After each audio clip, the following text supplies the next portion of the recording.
जब अमेरिका जैसा super power और इजराइल जैसा तकनीकी दिमाग किसी देश से डरने लगे तो समझ लीजिए कि उस देश के पास सिर्फ हथियार नहीं बल्कि हिम्मत भी बहुत है। ये कहानी है ईरान की, एक ऐसा देश जो हर धमकी का जवाब खामोशी से नहीं कार्रवाई से देता है। आज हम जानेंगे वो खतरनाक ईरानी हथियार कौन से हैं जिनसे अमेरिका और इजराइल तक कांप जाते हैं। ईरान के पास वो ताकत है जिसे बैलिस्टिक टेरर कहा जाता है।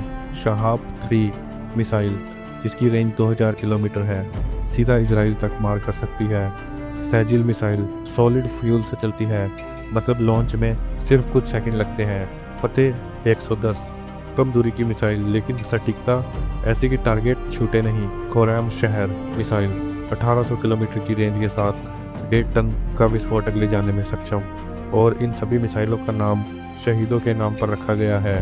ईरान का हर हथियार एक संदेश देता है, हमें मरने से डर नहीं लगता, मारने से लगता है।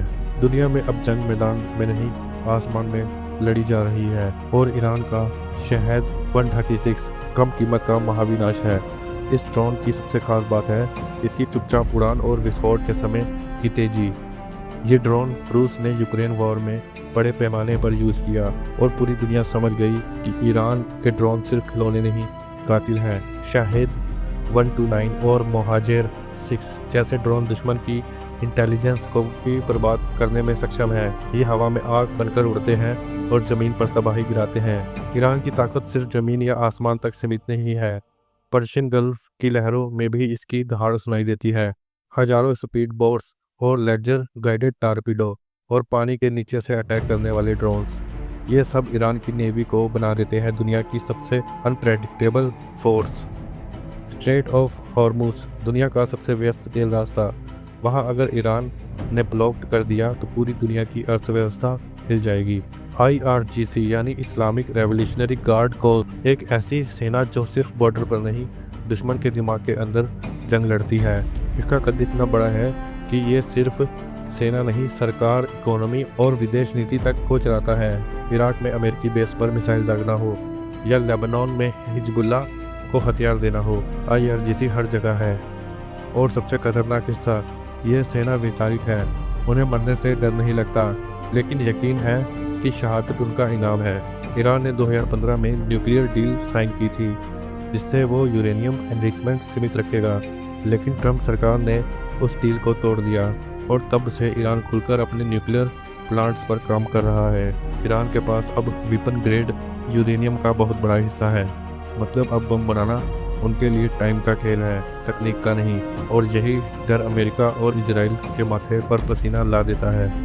अगर ईरान के हाथ न्यूक्लियर लग गया तो पूरा मिडिल ईस्ट बारूद की पेटी बन जाएगा। ईरान ने जंग को 21वीं सदी में ढाल दिया। स्टक्सनेट वायरस, जिसे अमेरिका और इजराइल ने ईरान के न्यूक्लियर प्लांट में घुसाया था, उसका जवाब ईरान ने साइबर हमला करके दे दिया।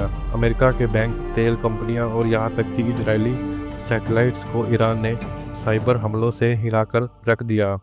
ये है अनदेखा युद्ध, जहां दुश्मन को पता ही नहीं चलता कि हमला कहां से आया। ईरान के हथियार डराते हैं क्योंकि उनका इस्तेमाल सिर्फ रक्षा के लिए नहीं, वैचारिक विस्तार के लिए होता है। ईरान मानता है दुश्मन अगर तुम्हारे घर तक आ सकता है तो तुम्हें भी उसके घर तक पहुंचने की ताकत होनी चाहिए, और यही सोच अमेरिका और इजराइल को परेशान करती है। दुनिया न्यूक्लियर से डरती है, लेकिन ईरान उस सोच से डराता है जो कहती है हम पीछे नहीं हटते। अब सवाल ये है, क्या अगली जंग मिडल ईस्ट से शुरू होगी, और अगर हाँ तो क्या इंसानियत उसे रोक पाएगी? अगर आपको लगता है कि ईरान की ताकत को जानना जरूरी है तो वीडियो को लाइक करें। अगर आपने कुछ नया सीखा तो शेयर जरूर करें। और हाँ, आप क्या सोचते हैं, ईरान खतरा है या मजबूरी में खड़ा हुआ देश? अपने विचार कमेंट में लिखें और ऐसे ही गहराई वाले वीडियो के लिए सब्सक्राइब जरूर करें।